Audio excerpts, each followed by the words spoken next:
ولو أن أهل القرى آمنوا واتقوا لفتحنا عليهم بركات من السماء والأرض ولكن كذبوا فأخذناهم بما كانوا يكسبون. أفأمن أهل القرى أن يأتيهم بأسنا بياتا وهم نائمون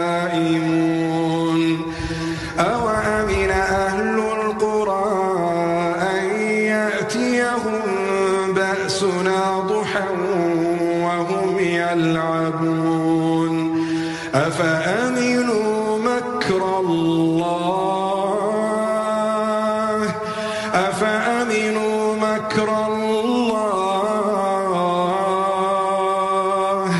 فلا يأمن مكر الله إلا القوم الخاسرون.